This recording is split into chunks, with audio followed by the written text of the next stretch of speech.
எல்லா புகழும் இறைவனுக்கே. ஹாய் ஃப்ரெண்ட்ஸ், வெல்கம் டு ராசி டிப்ஸ். எல்லோரும் எப்படி இருக்கீங்க? நல்லா இருக்கீங்களா? எல்லா நாளும் இனிய நல்லா அமைவதற்கு என்னோட வாழ்த்துக்கள். இன்றைக்கி நம்ம ராசி டிப்ஸ் சேனலில் நம்ம பார்க்க போகிற வீடியோ என்னென்னு பார்த்தீங்கன்னா, வீடு தொடச்சதுக்கப்புறம் வீட்டில் அழுக்கு கரைகள், அந்த ஒரு பேட் ஸ்மெல் அடிக்கும் பார்த்தீங்களா தொடச்சதுக்கப்புறம், அந்த மாதிரி இல்லாமல் நல்ல ஒரு நறுமணத்தோடு இருக்கிறதுக்கு எந்த மாதிரியான சின்ன சின்ன டிப்ஸை நம்ம ஃபாலோ பண்ணலாம் அப்படின்னு தான் இன்றைக்கி எனக்கு தெரிஞ்ச டிப்ஸை நான் உங்களோட ஷேர் பண்ணியிருக்கேன். அதுக்கான வீடியோ என்னென்னு பார்க்கலாம். அதுக்கு முன்னாடி நீங்கள் இன்னும் நம்ம சேனலை சப்ஸ்கிரைப் பண்ண வந்தீங்கன்னா சப்ஸ்கிரைப் பண்ணிடுங்க. இப்போ வாங்க ஃப்ரெண்ட்ஸ், வீடியோக்குள்ளே போகலாம். குழந்தைங்க இருக்க வீட்டில் அடிக்கடி வீடு துடைக்கிற மாதிரி இருக்கும். ஏன்னு பார்த்தீங்கன்னா, அவங்க டீ காஃபி பால்லாம் குடிக்கிற சமயத்தில் கண்டிப்பாக கீழே சிந்திடுவாங்க. அதனால் பார்த்திங்கன்னா நிறையா கரையாக இருக்கும். இதை நம்ம க்ளீன் பண்ணுறப்ப பார்த்திங்கன்னா ஒரே பேட் ஸ்மெல்லாக இருக்கும். இதை எப்படி அவாய்ட் பண்ணுறது அப்படின்னு தான் நம்ம இன்றைக்கி பார்க்க போகிறோம். எப்போதுமே நம்ம வீட்டில் அப்பப்போ சாப்பிடும் போது அந்த டீ காஃபி குடிக்கும் போதெல்லாம் கீழே சிந்துறதை நீங்கள் கையோட உடனே தொடச்சிட்டிங்க அப்படின்னா வீடு எப்போதுமே பார்க்குறதுக்கு நல்லா பளிச்சு நீட்டாக இருக்கும். நம்ம வீக்லி 1 டைம் தொடச்சா கூட அந்த அழுக்கு பார்த்திங்கன்னா ரொம்ப பெருசளவில் தெரியாது. இதுவே நம்ம சாப்பிடும் போது சிந்தக்கூடிய அந்த சாப்பாடை நம்ம கையோட துடைக்காமல் இருந்தோம் அப்படின்னா நம்ம அந்த சாப்பாடை மிதித்து திரும்ப பார்த்திங்கன்னா அது ரொம்பவே வடு பிடிச்ச மாதிரி ஆயிரும். இந்த மாதிரி இருக்கும். அதெல்லாம் துடைக்க ரொம்பவே கஷ்டமாக இருக்கும். இதை ரொம்ப ஈஸியாக எப்படி க்ளீன் பண்ணலான்னு பார்த்தீங்கன்னா, நீங்கள் துடைக்க போகிறதுக்கு முன்னாடி இந்த மாதிரி கொஞ்சமாக தண்ணி சேர்த்துருங்க. தண்ணி சேர்த்துட்டிங்க அப்படின்னா அது நல்லா ஊறிட்டுருக்கும். எவ்வளோ ஹெவியாக நல்லா பிடிச்சி போயிருக்க காஞ்சிருந்தாலும் அது பார்த்திங்கன்னா ஈஸியாக எடுக்க வந்துடும். இதை நீங்கள் அப்பப்போதைக்கு நீங்கள் இன்ஸ்டண்ட்டாக தொடச்சிட்டிங்க அப்படின்னா கரைகள் இல்லாமல் வீடு பார்க்குறதுக்கு நல்லா பளிச்சுன்னு இருக்கும். ஒரு சில கரைகள்லாம் பார்த்திங்கன்னா நம்ம தண்ணி ஊற்றி ஊற வச்சாலும் ஊறி இருக்கவே இருக்காது. அப்படி இருக்கிற கரைகளை இந்த மாதிரி கம்பி ப்ரெஸ் எடுத்துக்கோங்க. எடுத்துகிட்டு நல்லா அப்படி தேய்ச்சி கொடுத்தீங்கன்னா அந்த கரைகள் எல்லாம் ஈஸியாக போயிடும். நம்ம எப்போதுமே ஒவ்வொரு தடவையும் வீடு துடைக்கிறதுக்கு முன்னாடி வீட்டில் ரொம்ப ஹெவியாக இருக்கிற அந்த கரைகளுக்கெல்லாம் தண்ணி சேர்த்துட்டு நல்லா ஊற வச்சுட்டு இந்த மாதிரி கம்பி ப்ரெஸ் போட்டு நல்லா க்ளீன் பண்ணிவிட்டு அதுக்கப்புறமா நீங்கள் வீடு துடைச்சிங்கன்னா பார்க்குறதுக்கு ரொம்பவே பளிச்சுன்னு இருக்கும்.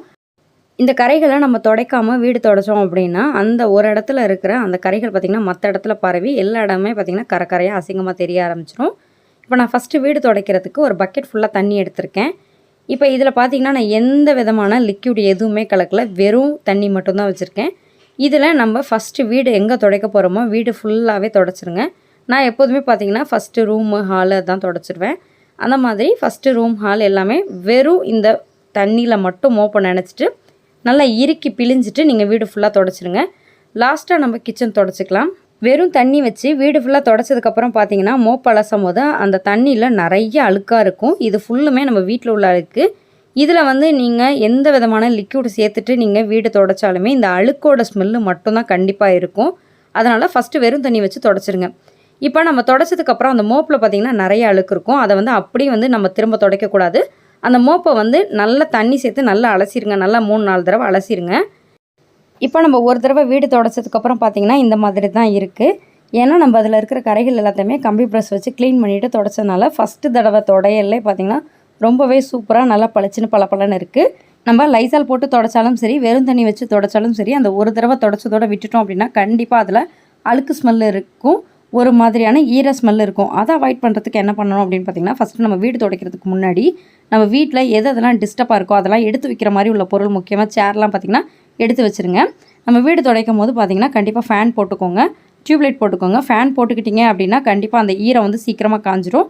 டியூப்லைட் போட்டுக்கிட்டிங்கன்னா அந்த அழுக்கு கரைகள் நம்ம கண்ணுக்கு நல்லாவே தெரியும். இப்போ நான் பார்த்திங்கன்னா வீடு துடைக்கிறதுக்காக 1/2 பக்கெட் தண்ணி எடுத்திருக்கேன். இதில் நான் என்ன சேர்க்குறேன் அப்படின்னு பார்த்திங்கன்னா கிளினிக் ப்ளஸ் ஷாம்பு தான் எடுக்கிறேன். மற்றபடி காஸ்ட்லியாக லைசால் லிக்விட் எதுவுமே நான் சேர்க்கல. வெறும் ஒரே ஒரு ஷாம்பு மட்டும்தான் எடுத்திருக்கேன். எப்போதுமே நமக்கு தெரியும் கிளினிக் ப்ளஸோட ஷாம்புவோட அந்த ஃப்ளேவர், அந்த ஸ்மெல்லு பார்த்திங்கன்னா எவ்வளோ சூப்பராக இருக்குங்கிறது நமக்கு தெரியும். இந்த ஸ்மெல்லு நமக்கு அவ்வளோ சூப்பராக இருக்கும். நீங்கள் வீடு துடைச்சதுக்கப்புறம் பார்த்திங்கன்னா அந்த ஷாம்புவோட ஸ்மெல் தான் வீடு ஃபுல்லாக இருக்கும். அந்த கெட்ட ஸ்மெல், அந்த அழுக்கு வடைகள் இருக்கவே இருக்காது. நல்லா சேர்த்துட்டு நல்லா அலசி கொடுத்துருங்க. இப்போ நம்ம ஏற்கனவே அலசிட்டு நல்லா இறுக்கி பிழிஞ்சிட்டு வச்சுருக்கோம் மோப்பு. அதை நல்லா அந்த தண்ணியில் நல்லா முக்கி எடுத்துட்டு நல்லா இறுக்கி பிழிஞ்சிட்டு அதுக்கப்புறமா நீங்கள் வீட்டை தொடங்க. இந்த மாதிரி நீங்கள் தொடச்சிட்டிங்க அப்படின்னா வீட்டில் அந்த தண்ணி பார்த்திங்கன்னா சொட்டையாக இருக்காது. அது மட்டும் இல்லாமல் அந்த அழுக்கு கரைகள் இல்லாமல் நல்ல ஒரு ஸ்மெல்லாக இருக்கும். வீடு ஃபுல்லாக ஷாம்பு தண்ணியில் தொடச்சதுக்கப்புறம் பார்த்திங்கன்னா நம்ம வீட்டு தரையில் இந்த ஜன்னல் வெளிச்சம் படுற இடம், இந்த லைட்டோட வெளிச்சம் படுற இடத்துலலாம் பார்த்திங்கன்னா நல்லா பளபளன்னு நல்லா பளிச்சுன்னு தெரியும். கொஞ்சம் கூட அந்த கரைகள் திட்டு இல்லாமல் பார்க்க ரொம்பவே நீட்டாக இருக்கும்.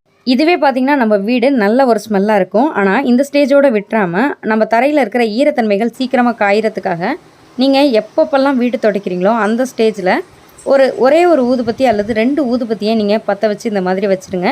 இந்த ஊதுபத்தியோட அனல் பார்த்திங்கன்னா எக்ஸ்ட்ரா இருக்கக்கூடிய அந்த ஈரத்தெல்லாம் அப்படியே அப்சர்வ் பண்ணிடும். அது மட்டும் இல்லாமல் அந்த ஈரம் வந்து அப்சர்வ் பண்ணும்போது இந்த ஸ்மெல்லை அப்சர்வ் பண்ணிவிட்டு நம்ம வீடு ஃபுல்லாகவே பார்த்திங்கன்னா நல்ல ஒரு ஸ்மெல்லாக இருக்கும்.